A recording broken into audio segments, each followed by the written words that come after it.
ಎಲ್ರಿಗೂ ನಮಸ್ಕಾರ. ತುಂಬ ಅಂದರೆ ತುಂಬ ಅಪರೂಪಕ್ಕೆ ಇಂತಹ ಮಂತ್ರ ಸಿಗ್ತದೆ. ನಾನು ಯಾಕೆ ಹೀಗೆ ಹೇಳ್ತಿದ್ದೇನೆಂದ್ರೆ, ಇದು ಹನುಮಂತ ದೇವರ ಹಲವಾರು ರೂಪಗಳಲ್ಲಿ ಒಬ್ಬರಾದ ವೀರಾಂಜನೇಯ ದೇವರ ಅತ್ಯಂತ ಶಕ್ತಿಶಾಲಿ ಮಂತ್ರ.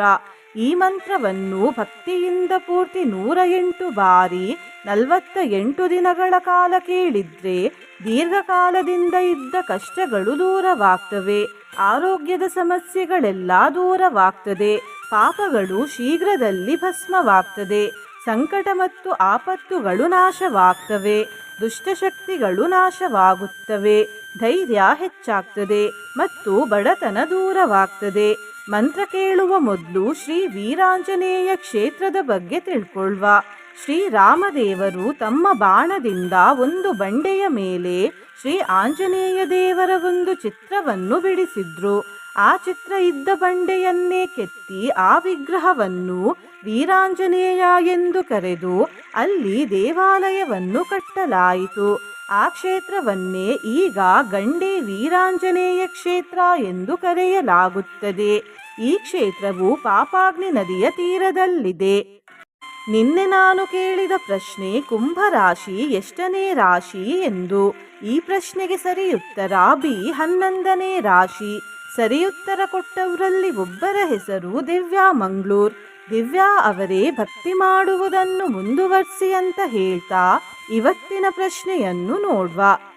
ಗಂಡಿ ವೀರಾಂಜನೇಯ ಕ್ಷೇತ್ರ ಯಾವ ರಾಜ್ಯದಲ್ಲಿದೆ? ಎ, ಕರ್ನಾಟಕದಲ್ಲಿದೆ.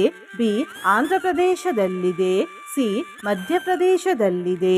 ಡಿ, ಉತ್ತರ ಪ್ರದೇಶದಲ್ಲಿದೆ. ಈ ಪ್ರಶ್ನೆಗೆ ಸರಿಯುತ್ತರ ಕೊಟ್ಟವರಲ್ಲಿ ಒಬ್ಬರ ಹೆಸರನ್ನು ನಾಳಿನ ವಿಡಿಯೋದಲ್ಲಿ ಹೇಳ್ತೇನೆ. ಬನ್ನಿ ಈಗ ಈ ಶಕ್ತಿಶಾಲಿ ವೀರಾಂಜನೇಯ ಮಂತ್ರವನ್ನು 108 ಬಾರಿ ಭಕ್ತಿಯಿಂದ ಕೇಳುವ. ಅದಕ್ಕಿಂತ ಮುಂಚೆ ಓಂ ಶ್ರೀ ವೀರಾಂಜನೇಯಾಯ ನಮಃ ಎಂದು ಕಮೆಂಟ್ ಮಾಡಿ.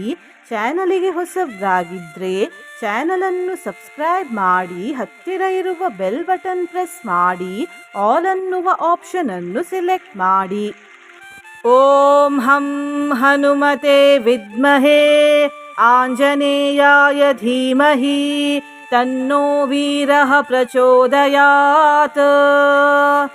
ಓಂ ಹಂ ಹನುಮತೆ ವಿದ್ಮಹೇ ಆಂಜನೇಯಾಯ ಧೀಮಹಿ ತನ್ನೋ ವೀರಃ ಪ್ರಚೋದಯಾತ್. ಓಂ ಹಂ ಹನುಮತೆ ವಿದ್ಮಹೇ ಆಂಜನೇಯಾಯ ಧೀಮಹಿ ತನ್ನೋ ವೀರಃ ಪ್ರಚೋದಯಾತ್. ಓಂ ಹಂ ಹನುಮತೆ ವಿದ್ಮಹೇ ಆಂಜನೇಯಾಯ ಧೀಮಹಿ ತನ್ನೋ ವೀರಃ ಪ್ರಚೋದಯಾತ್. ಓಂ ಹಂ ಹನುಮತೆ ವಿದ್ಮಹೇ ಆಂಜನೇಯಾಯ ಧೀಮಹಿ ತನ್ನೋ ವೀರಃ ಪ್ರಚೋದಯಾತ್. ಓಂ ಹಂ ಹನುಮತೆ ವಿದ್ಮಹೇ ಆಂಜನೇಯಾಯ ಧೀಮಹಿ ತನ್ನೋ ವೀರಃ ಪ್ರಚೋದಯಾತ್. ಓಂ ಹಂ ಹನುಮತೆ ವಿದ್ಮಹೇ ಆಂಜನೇಯಾಯ ಧೀಮಹಿ ತನ್ನೋ ವೀರಃ ಪ್ರಚೋದಯಾತ್. ಓಂ ಹಂ ಹನುಮತೆ ವಿದ್ಮಹೇ ಆಂಜನೇಯಾಯ ಧೀಮಹಿ ತನ್ನೋ ವೀರಃ ಪ್ರಚೋದಯಾತ್. ಓಂ ಹಂ ಹನುಮತೆ ವಿದ್ಮಹೇ ಆಂಜನೇಯಾಯ ಧೀಮಹಿ ತನ್ನೋ ವೀರಃ ಪ್ರಚೋದಯಾತ್. ಓಂ ಹಂ ಹನುಮತೆ ವಿದ್ಮಹೇ ಆಂಜನೇಯಾಯ ಧೀಮಹಿ ತನ್ನೋ ವೀರಃ ಪ್ರಚೋದಯಾತ್. ಓಂ ಹಂ ಹನುಮತೆ ವಿದ್ಮಹೇ ಆಂಜನೇಯಾಯ ಧೀಮಹಿ ತನ್ನೋ ವೀರಃ ಪ್ರಚೋದಯಾತ್.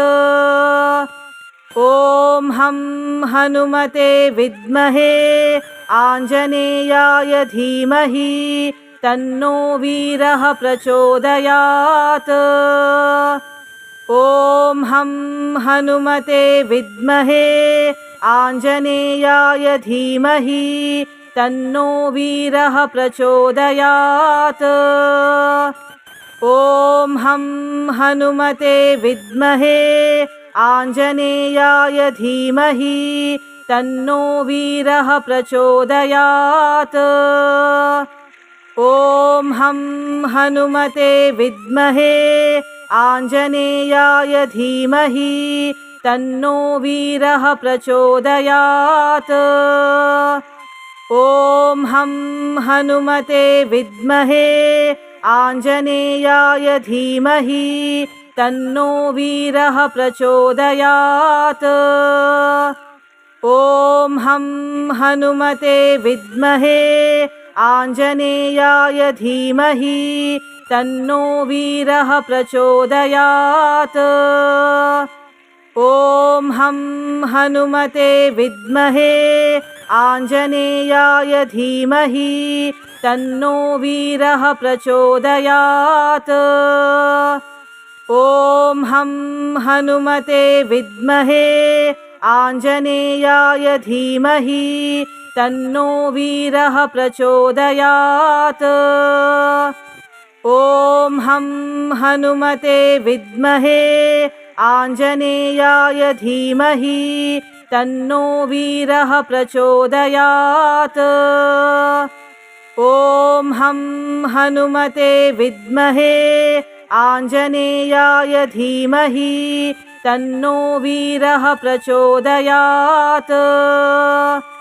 ॐ हं हनुमते विद्महे आञ्जनेयाय धीमहि तन्नो वीरः प्रचोदयात्।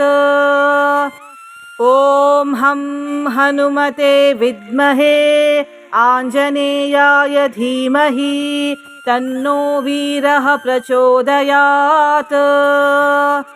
ॐ हं हनुमते विद्महे आञ्जनेयाय धीमहि तन्नो वीरः प्रचोदयात्। ॐ हं हनुमते विद्महे आञ्जनेयाय धीमहि तन्नो वीरः प्रचोदयात्। ॐ हं हनुमते विद्महे आञ्जनेयाय धीमहि तन्नो वीरः प्रचोदयात्। ॐ हं हनुमते विद्महे आञ्जनेयाय धीमहि तन्नो वीरः प्रचोदयात्। ॐ हं हनुमते विद्महे आञ्जनेयाय धीमहि तन्नो वीरः प्रचोदयात्। ॐ हं हनुमते विद्महे आञ्जनेयाय धीमहि तन्नो वीरः प्रचोदयात्। ॐ हं हनुमते विद्महे आञ्जनेयाय धीमहि तन्नो वीरः प्रचोदयात्। ॐ हं हनुमते विद्महे आञ्जनेयाय धीमहि तन्नो वीरः प्रचोदयात्। ॐ हं हनुमते विद्महे आञ्जनेयाय धीमहि तन्नो वीरः प्रचोदयात्। ॐ हं हनुमते विद्महे आञ्जनेयाय धीमहि तन्नो वीरः प्रचोदयात्। ॐ हं हनुमते विद्महे आञ्जनेयाय धीमहि तन्नो वीरः प्रचोदयात्। ॐ हं हनुमते विद्महे आञ्जनेयाय धीमहि तन्नो वीरः प्रचोदयात्। ॐ हं हनुमते विद्महे आञ्जनेयाय धीमहि तन्नो वीरः प्रचोदयात्। ॐ हं हनुमते विद्महे आञ्जनेयाय धीमहि तन्नो वीरः प्रचोदयात्। ॐ हं हनुमते विद्महे आञ्जनेयाय धीमहि तन्नो वीरः प्रचोदयात्। ॐ हं हनुमते विद्महे आञ्जनेयाय धीमहि तन्नो वीरः प्रचोदयात्। ॐ हं हनुमते विद्महे आञ्जनेयाय धीमहि तन्नो वीरः प्रचोदयात्। ॐ हं हनुमते विद्महे आञ्जनेयाय धीमहि तन्नो वीरः प्रचोदयात्। ॐ हं हनुमते विद्महे आञ्जनेयाय धीमहि तन्नो वीरः प्रचोदयात्। ॐ हं हनुमते विद्महे आञ्जनेयाय धीमहि तन्नो वीरः प्रचोदयात्। ॐ हं हनुमते विद्महे आञ्जनेयाय धीमहि तन्नो वीरः प्रचोदयात्। ॐ हं हनुमते विद्महे आञ्जनेयाय धीमहि तन्नो वीरः प्रचोदयात्। ॐ हं हनुमते विद्महे आञ्जनेयाय धीमहि तन्नो वीरः प्रचोदयात्।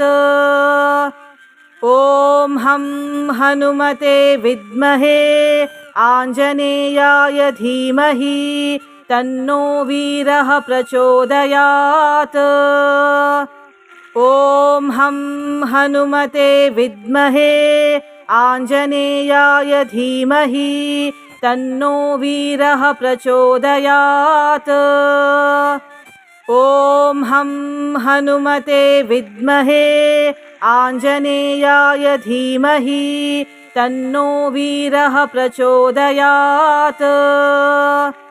ॐ हं हनुमते विद्महे आञ्जनेयाय धीमहि तन्नो वीरः प्रचोदयात्।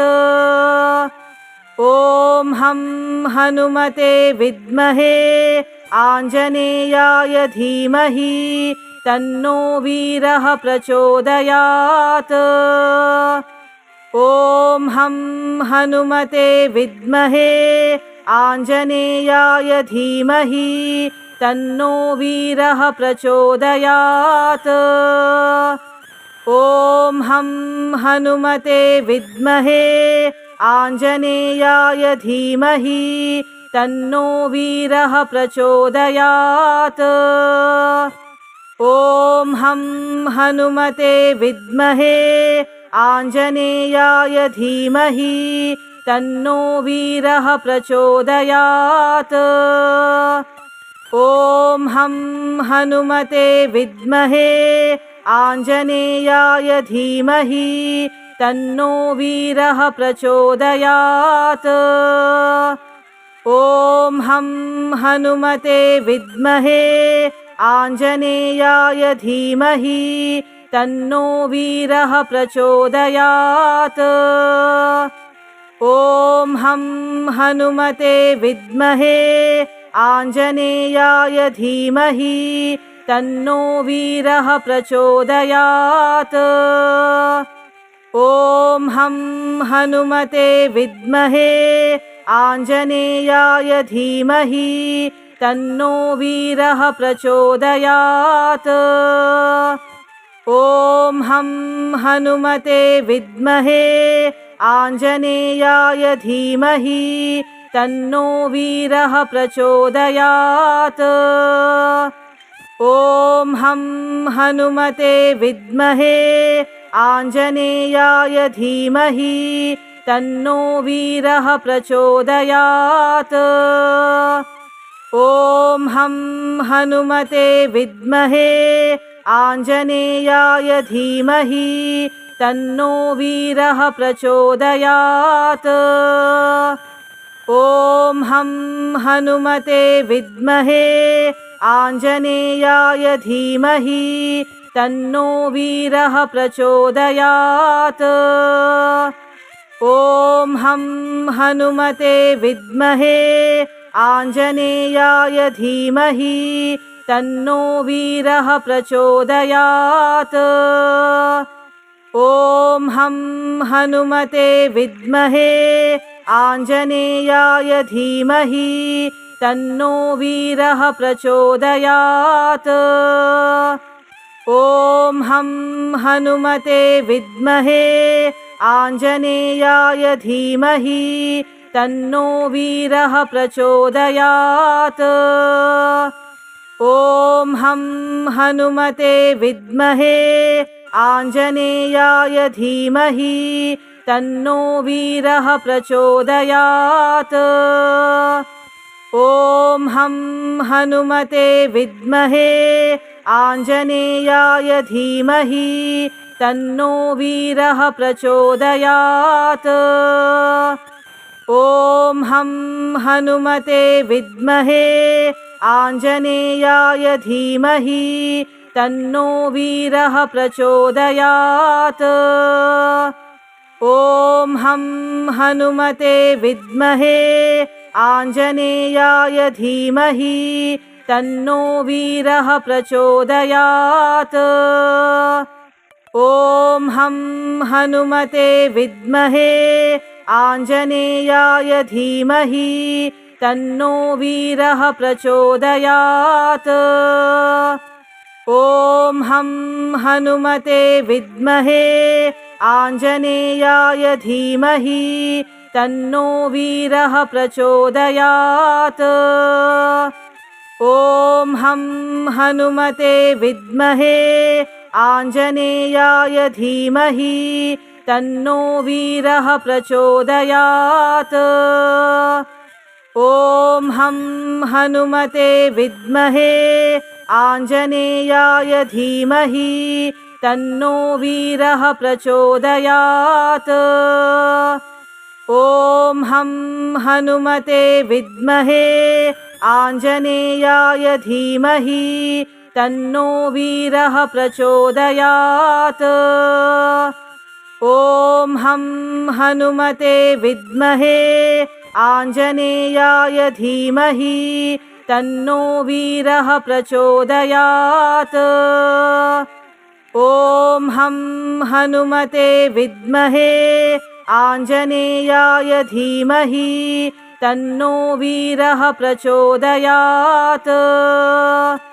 ॐ हं हनुमते विद्महे आञ्जनेयाय धीमहि तन्नो वीरः प्रचोदयात्।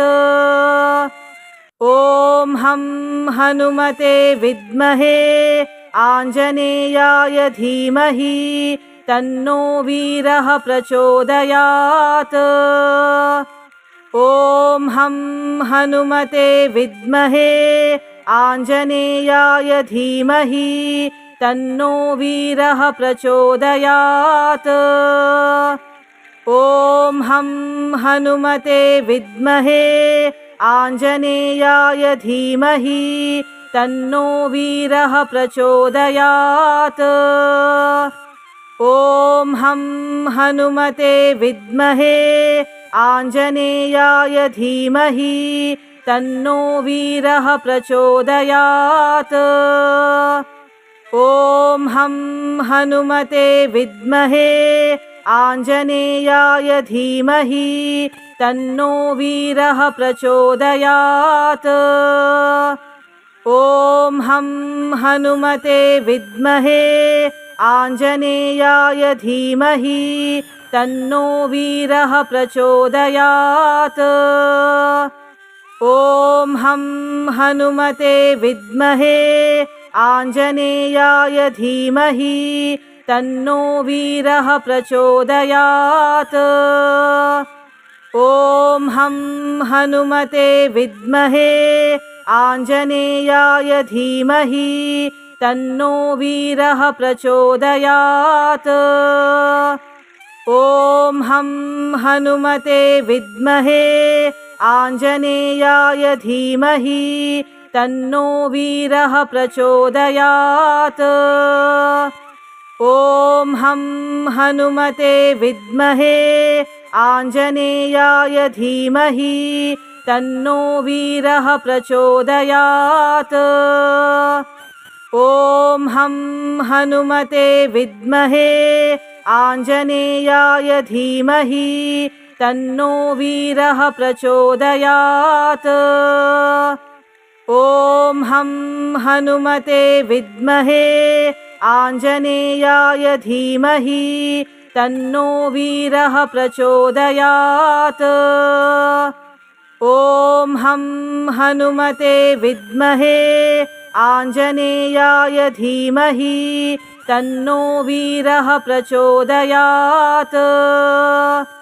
ॐ हं हनुमते विद्महे आञ्जनेयाय धीमहि तन्नो वीरः प्रचोदयात्। ॐ हं हनुमते विद्महे आञ्जनेयाय धीमहि तन्नो वीरः प्रचोदयात्। ॐ हं हनुमते विद्महे आञ्जनेयाय धीमहि तन्नो वीरः प्रचोदयात्। ॐ हं हनुमते विद्महे आञ्जनेयाय धीमहि तन्नो वीरः प्रचोदयात्। ॐ हं हनुमते विद्महे आञ्जनेयाय धीमहि तन्नो वीरः प्रचोदयात्। ॐ हं हनुमते विद्महे आञ्जनेयाय धीमहि तन्नो वीरः प्रचोदयात्। ॐ हं हनुमते विद्महे आञ्जनेयाय धीमहि तन्नो वीरः प्रचोदयात्। ॐ हं हनुमते विद्महे आञ्जनेयाय धीमहि तन्नो वीरः प्रचोदयात्। ॐ हं हनुमते विद्महे आञ्जनेयाय धीमहि तन्नो वीरः प्रचोदयात्। ॐ हं हनुमते विद्महे आञ्जनेयाय धीमहि तन्नो वीरः प्रचोदयात्। ॐ हं हनुमते विद्महे आञ्जनेयाय धीमहि तन्नो वीरः प्रचोदयात्। ॐ हं हनुमते विद्महे आञ्जनेयाय धीमहि तन्नो वीरः प्रचोदयात्। ॐ हं हनुमते विद्महे आञ्जनेयाय धीमहि तन्नो वीरः प्रचोदयात्। ॐ हं हनुमते विद्महे आञ्जनेयाय धीमहि तन्नो वीरः प्रचोदयात्। ॐ हं हनुमते विद्महे आञ्जनेयाय धीमहि तन्नो वीरः प्रचोदयात्। ॐ हं हनुमते विद्महे आञ्जनेयाय धीमहि तन्नो वीरः प्रचोदयात्। ॐ हं हनुमते विद्महे आञ्जनेयाय धीमहि तन्नो वीरः प्रचोदयात्। ॐ हं हनुमते विद्महे आञ्जनेयाय धीमहि तन्नो वीरः प्रचोदयात्।